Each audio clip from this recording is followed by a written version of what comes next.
இந்த கலியுகத்துல புண்ணியங்கள் நிறைய செய்யறத விட பாவங்கள் நிறைய சேர்ந்துகிட்டே இருக்கு. ஒவ்வொருத்தவங்களும் ஏதோ ஒரு வகையில பாவம் செய்யறப்போ அது நம்ம பிள்ளைய போய் சேருமா அப்படின்னு யோசிப்போம். குறிப்பா வேற ஒரு வீட்டுக்கு திருமணமாகி போற பெண் பிள்ளைக்கு அந்த பாவம் போய் சேருமா அப்படின்னு யோசிப்பீங்கள. அப்போ அந்த கேள்விக்கான விடை இந்த காணொளியில இருக்கு. வாங்க காணொளிக்குள்ள போகலாம். தமிழ் எனும் இன்பத்தேனை சுவைத்திட என் அன்பான வணக்கத்துடன் நம் தமிழ் சொந்தங்களுக்காக இது தமிழ் தேன்.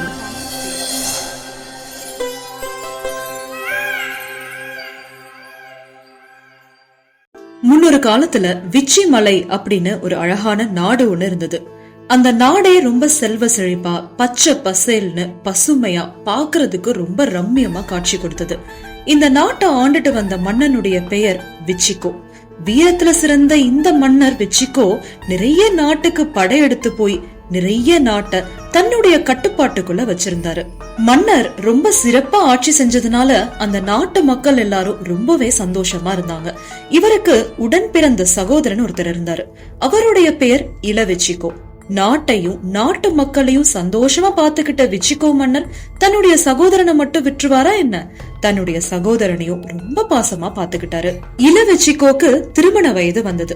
தன்னுடைய சகோதரனுக்கு திருமணம் செஞ்சு வைக்கணும் அப்படின்னு மணமகளை தேடினாரு. அப்போ எழில்கிரி நாட்டை ஆண்டுட்டு வந்த அரசனுடைய மகளை பத்தி அவருக்கு தெரிய வந்தது. இந்த இளவரசிய தன்னுடைய சகோதரனுக்கு திருமணம் முடிச்சு கொடுத்தா நல்லா இருக்கும் அப்படின்னு யோசிச்சாரு. தன்னுடைய சகோதரன்ட்டையும் சொல்றாரு. அவரும் அந்த இளவரசி பத்தி நிறையவே கேள்விப்பட்டிருக்காரு. தேவலோக பெண்களே தோற்று போகும் அளவுக்கு அழகுடைய பெண்ணுனா அது அந்த நாட்டினுடைய இளவரசி தான். அப்புறம் எப்படி இளவெச்சிகோக்கு பிடிக்காம இருக்கும்? கண்டிப்பா நான் திருமணம் செஞ்சுக்கிறேன் அப்படின்னு ஒத்துக்கிட்டாரு. விச்சிகோ மன்னர் தன்னுடைய சகோதரனான இளவெச்சிகோக்கும் எழில்கிரி நாட்டினுடைய இளவரசிக்கும் கோலாகலமா திருமணம் செஞ்சு வச்சாரு. திருமணம் முடிஞ்சதுக்கு அப்புறமா இளவெச்சிகோக்கு அந்த விச்சி மலை ராஜ்யத்தை கொடுத்துட்டு வேற ஒரு நாட்டை ஆள்றதுக்காக கிளம்பி போயிட்டாரு. இப்பேற்பட்ட சகோதரன் பாத்தீங்களா, தன்னுடைய சகோதரன் திருமணம் முடிஞ்சதுக்கு அப்புறமா தான் ஆண்டுட்டு வந்த நாட்டையே அவருக்கு கொடுத்துட்டு அவர் வேற நாட்டுக்கு போறாரு அப்படின்னா அவருடைய மனசு எப்பேற்பட்ட மனசா இருக்கணும்ல. அதுக்கப்புறம் இளவெச்சிகோ இந்த நாட்டை ரொம்ப சிறந்த முறையில ஆட்சி செஞ்சுட்டு வந்தாரு. இப்பேற்பட்ட இளவெச்சிகோக்கு இளங்கண்டீரக்கோ அப்படின்னு ஒரு சிற்றரசன் ரொம்ப நெருங்கிய நண்பரா இருந்தாரு. அவருதான் இப்போ நீலகிரின்னு சொல்லக்கூடிய கண்டீரமலைன்ற இடத்தை ஆண்டுட்டு வந்தாரு. தன்னுடைய சிறு வயதுல இருந்தே இளங்கண்டீரக்கோ அவருக்கு நல்லாவே தெரியும். அதனால அவரு கூட எப்பவுமே தொடர்புல இருப்பாரு. ஒரு நாள் இளங்கண்டீரக்கோ தன்னுடைய அரண்மனையில புலவர்களுக்கு ஒரு பெருவிழா நடத்தணும் அப்படின்னு ஆசைப்பட்டாரு. அவருடைய ஆசைப்படி நிறைய புலவர்களுக்கு அழைப்பு விடப்பட்டது. இப்பேற்பட்ட விழா நடத்தும் போது தன்னுடைய நண்பரை விடுவாரா என்ன? அதனால இளவெச்சிகோக்கும் அழைப்பு விடுறாரு. அந்த அழைப்ப சந்தோஷமா ஏத்துக்கிட்டு இளங்கண்டீரக்கோ அரண்மனைக்கு வராரு. அன்னைக்கு நிறைய புலவர்கள் அங்க வந்து சேர்ந்தாங்க. இந்த புலவர்கள் எல்லாத்தையும் தலைமை தாங்குற மாதிரி ஒரு புலவர் வந்தார். அவருடைய பெயர் பெருந்தலை சாத்தனார். இந்த பெருந்தலை சாத்தனாருக்கு இளங்கண்டீரக்கோவை நல்லாவே தெரியும், இளவெச்சிகோவையும் தெரியும். ரெண்டு பேரும் வரவேற்கிற இடத்துல நின்னாங்க. இளங்கண்டீரக்கோவை அன்போட தழுவிக்கிட்டாரு. இளவெச்சிகோ நின்னுட்டு இருந்த பக்கம் கூட திரும்பி பார்க்காம போயிட்டாரு. அப்போ இளவெச்சிகோ நினைக்கிறாரு, ஒருவேளை புலவர் என்ன கவனிக்கல போல அப்படின்னு நினைச்சு அந்த புலவர் கிட்ட அவராவே போய், புலவரே, நான் தான் இளவெச்சிகோ, உங்களை வணங்குறேன் அப்படின்னு ரொம்ப பணிவா பேசினாரு. ஆனா என்னன்னே தெரியல, புலவர் அதை கண்டுக்காத மாதிரி இருந்தாரு. ஒருவேளை நான் சொன்னது அவர் காதுல விழுகலையோ அப்படின்னு நினைச்சிட்டு மறுபடியும் கேக்குறாரு, ஐயா, நான் தான் இளவெச்சிகோ, உங்களை வணங்குறேன் அப்படின்னு கேக்குறாரு. அப்பையும் கண்டுக்கல. உடனே என்ன பண்ணாரு தெரியுமா? அவருடைய கால்லயே விழுந்துட்டாரு. அப்போ அந்த புலவர் ஏதோ அவருடைய கால்ல தீயே பட்ட மாதிரி நடுங்கி எழுந்து அவருடைய கைகள் எல்லாத்தையும் உதறி விட்டு முகத்துல ஏதோ ஒரு வெறுப்போட அழுத்தமா ஒதுங்கி போய் நின்னுட்டாரு. அப்பதான் இளவெச்சிகோக்கு அவர் தெரிஞ்சேதான் அவரை அவமதிச்சிருக்காரு அப்படின்னு தெரிய வந்தது. ஏன் இப்படி பண்றாரு? என் மேல என்ன கோபம் அவருக்கு? எனக்கு இது எப்பேற்பட்ட அவமானம் இல்லையா? இது எப்பேற்பட்ட ஏமாற்றம் இல்லையா அப்படின்னு பல உணர்ச்சிகள் அவருடைய மனசுல ரொம்ப வேதனையா இருந்துச்சு. அவமானத்தால கூனி குறுகி போய் நின்னாரு. இது எல்லாத்தையும் பார்த்த இளங்கண்டிரக்கோக்கு ஏதோ புதிர் மாதிரி இருந்தது. என்ன சாதாரணமா தானே அன்பா தழுவிக்கிட்டாரு, ஆனா ஏன் இளவச்சி கோட்டை இப்படி நடந்துக்கிறாரு அப்படின்னு யோசிச்சு புலவர்கிட்ட போய் ரொம்ப பணிவோட கேக்குறாரு. ஐயா, நானும் மன்னர் தான், இளவச்சிக்கவும் மன்னர் தான், ஏன் அவர்கிட்ட மட்டும் இப்படி நடந்துக்கிறீங்க, என்ன காரணம் இதுக்கெல்லாம் அப்படின்னு கேக்குறாரு. அதுக்கு பெருந்தலை சாத்தனார் சொல்றாரு, நான் இவரை வெறுக்கிறதுக்கு சின்ன காரணம் எல்லாம் கிடையாது, பெரிய காரணம் இருக்கு, அது ஒரு பெரிய சோக கதை அப்படின்னு ஏதோ வெறுப்பா சொன்னாரு. இளங்கண்டிரகோ கேக்குறாரு, என்ன காரணமா இருந்தாலும் பரவாயில்ல, நீங்க சொல்லிட்டீங்கன்னா எங்களுக்கு கொஞ்சம் மன நிம்மதி அடையும், தயவு செஞ்சு சொல்லுங்க அப்படின்னு கேட்க பெருந்தலை சாத்தனார் அந்த கதைய சொல்றாரு. எழில்கிரின்னு ஒரு அழகான நாட்டை நன்னன் அப்படின்ற ஒரு அரசன் ஆண்டுட்டு வந்தான். அந்த நாடே ரொம்ப செல்வ செழிப்பா ரொம்ப அழகா இருந்தது. இந்த நாட்டினுடைய மன்னனுக்கு முன்கோபம் ரொம்ப அதிகம். அது மட்டும் இல்லாம சில விஷயங்கள தீர விசாரிக்காம முடிவெடுப்பாரு. இதுதான் இந்த மன்னனுடைய பெரிய குறையா இருந்தது. இப்படிப்பட்ட மன்னன் ஆட்சி செஞ்சுட்டு வந்த நாட்டுல காவல் மரமா ஒரு மாமரம் ஒண்ணு இருந்தது. அந்த மரம் பாக்குறதுக்கு எப்படி இருக்கும் தெரியுமா? பிரம்மாண்டமான மாமரம், பச்சை பசேல்னு இலைகள், காய்த்து பழுத்து மாம்பழங்கள் அந்த மரத்தையே நிரப்பி வச்சிருந்தது. இந்த மரத்துக்கு பக்கத்துல ஒரு அழகான நதி ஒண்ணு போயிட்டு இருந்தது. இப்படிப்பட்ட அழகான ஒரு இடத்துல இருக்கக்கூடிய மாமரத்துல பழுத்த மாம்பழத்தை பார்க்கும் போதே அதனுடைய சுவைய உணர முடியும்னா அது எவ்வளவு அழகா இருக்கும் பாத்துக்கோங்க. ஆனா அந்த மன்னனுடைய கட்டளை என்ன தெரியுமா? இது இந்த நாட்டினுடைய காவல் மரம். இந்த மரத்துல இருந்து விழுற எந்த காய்கள் பழங்களையும் யாருமே சாப்பிடக்கூடாது, அதை யாரும் தொடவும் கூடாது. அத பாக்குறதுக்காக ஒரு காவலனை வேற வேலைக்கு நியமிச்சிருந்தாரு. யாராவது மன்னனுடைய கட்டளைக்கு மீறி அதுல காய்க்கக்கூடிய காய்களையோ பழத்தையோ சாப்பிட்டா உடனே அவங்களுக்கு மரண தண்டனை விதிக்கப்படும் அப்படின்னு அந்த மன்னன் ரொம்ப கடுமையா கட்டளை விதிச்சிருந்தாரு. இந்த நாட்டுல இருக்கக்கூடிய மக்கள் எல்லாரும் அந்த காவல் மரம் வழியா அடிக்கடி நடந்து போவாங்க. அவங்க எல்லாரும் அந்த பழத்தை பார்க்கும் போது அவங்களுக்கு சாப்பிடணும்னு தோணும். ஆனா மன்னனுடைய கட்டளைக்கு பயந்து யாருமே சாப்பிடாம போயிருவாங்க. இந்த மாதிரியான ஒரு சமயத்துல பக்கத்து ஊர்ல இருந்து ஒரு அழகான கன்னிப்பெண் இந்த ஊருக்கு வரா, தன்னுடைய தோழிய பாக்குறதுக்காக. அந்த கன்னிப்பெண் பாக்குறதுக்கு அவ்வளவு அழகா இருப்பா.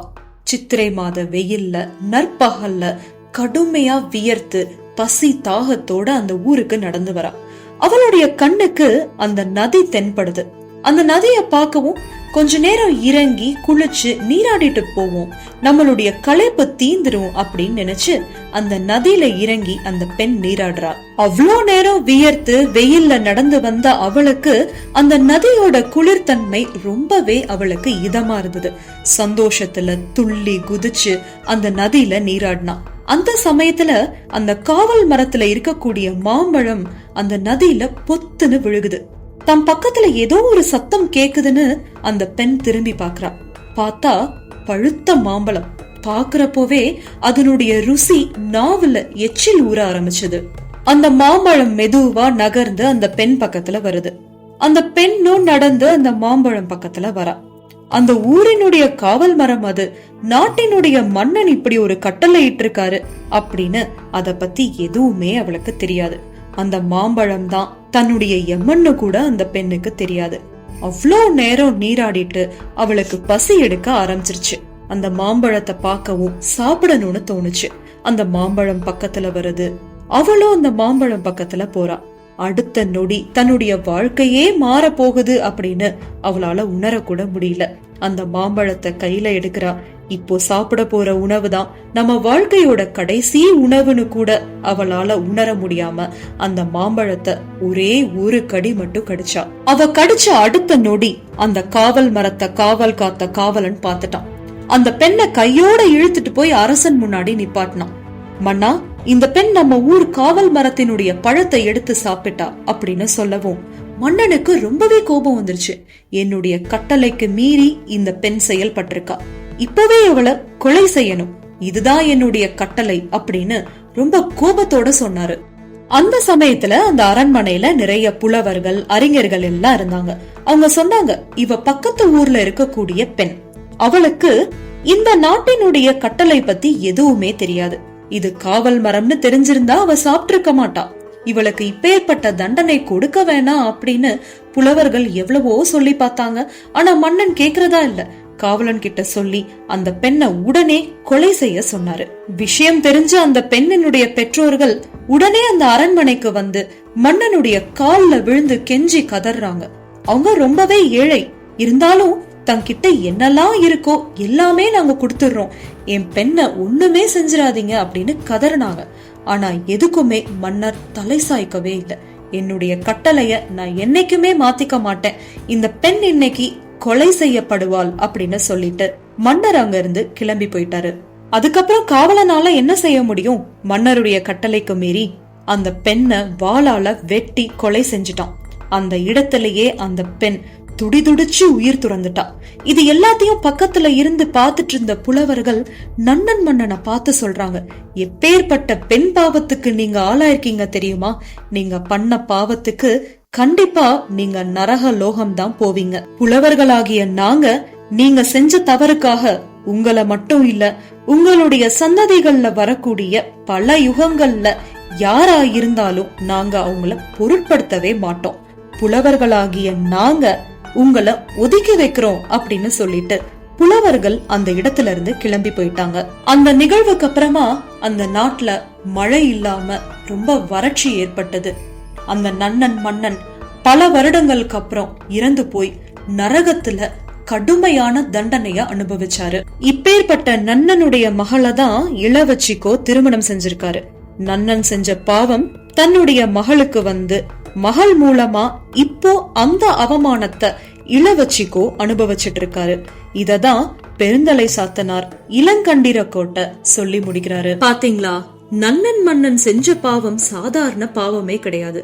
தன்னுடைய கட்டளைய மீறிட்டா அப்படின்றதுக்காக ஒரு பெண்ணை கொலை செய்யணும் அப்படின்றதுல இருந்து அவரு கொஞ்சம் கூட மாறவே இல்லை. இது எப்பேற்பட்ட பாவம் இல்லையா? இந்த பெண் பாவத்துக்கு ஆளானதுனால அவரு நரகலோகத்துக்கு போக வேண்டிய சூழ்நிலை ஏற்பட்டுச்சு. ஆனா அவரோட நினைச்சா அது அவருடைய மகளுக்கு வந்து அந்த மகள் மூலமா அவளுடைய கணவருக்கும் போயிருச்சு. ஒரு ஆண் மகன் ஒரு பெண்ணினுடைய பாவத்துக்கு ஆளானா அது என்னனாலும் இருக்கலாம். கற்பழிப்பு, நம்பிக்கை துரோகம், ஒரு பெண்ணை துன்புறுத்துறதுன்னு சொல்லிட்டே போகலாம். ஒரு பெண்ணினுடைய கண்ணீருக்கு ஒரு ஆண்மகன் ஆளானா அந்த கண்ணீருக்கான பதில் அந்த ஆண்மகனுடைய மகளின் வாழ்க்கையில கொண்டு போய் முடியும் அப்படின்றதுல எந்த மாற்றமும் இல்ல. பெற்றோர்கள் செய்யற பாவம் ஆண் பிள்ளைகளுக்கு மட்டும் இல்ல, பெண் பிள்ளைக்கும் போய் சேரும் அப்படின்னு இந்த காணொளி மூலமா நீங்க தெரிஞ்சிருப்பீங்க. இத்துடன் இந்த காணொளி இனிதே நிறைவு பெறுகிறது. மீண்டும் மற்றொரு காணொளியில் தமிழ் தேனை சுவைப்போமா? நன்றி, வணக்கம்.